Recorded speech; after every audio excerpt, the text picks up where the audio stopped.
Peggy 16.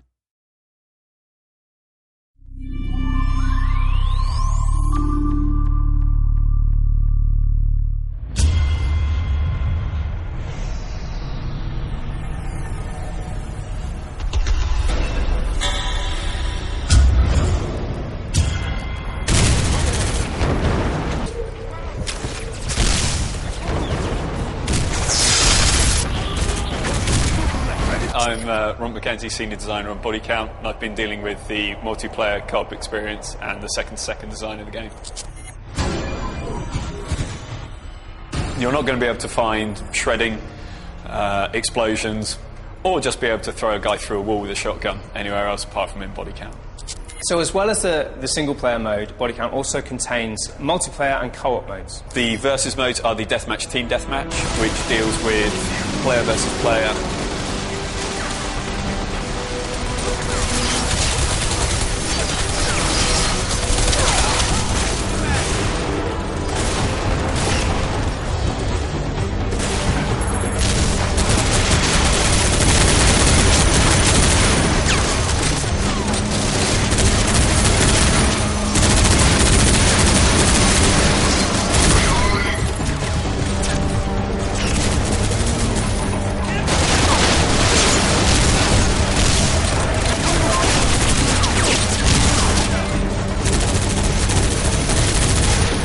Co-op is a siege mode with you and a buddy taking on wave upon wave of enemies.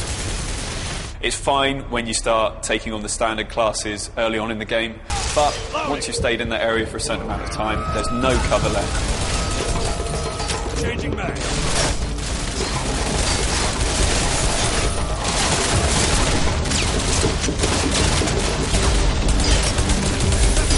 Lots of different classes coming in, wave after wave of enemies. You're really going to have to rely on your friends to get you through to the next level.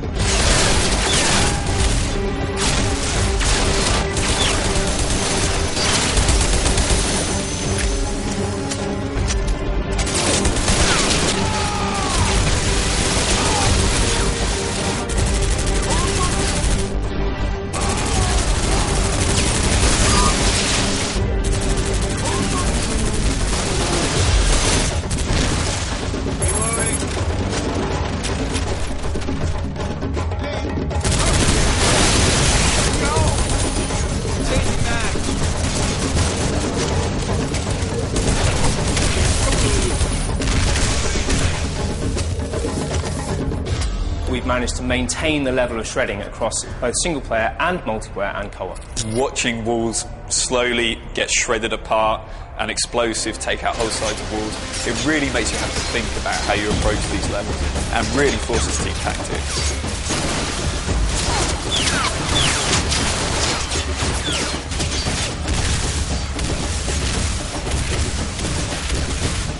What we've done is we've allowed people to, when they've taken down an enemy, they can collect intel from that enemy. Using that intel, they can just fire off little perks which will help them turn the tide of battle. And this is really kind of, you get out of jail free card for the game. So if you find yourself getting the jump on a load of people, then why not trigger explosive bullets and just let it fly on them? It's going to send them flying.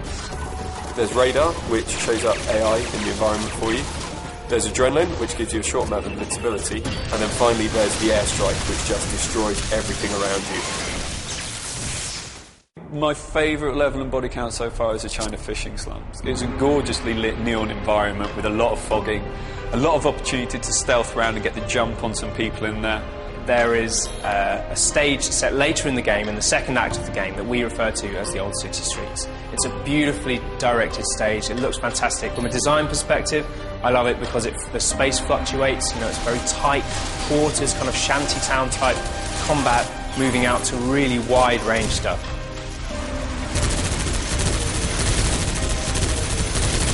We say in the office that realism is just a springboard for Bodycount. And when you look at the exaggerated physics and the huge explosions, really, we think that's the best way to be. It's more about taking cues from reality and then mucking about with rules when we can.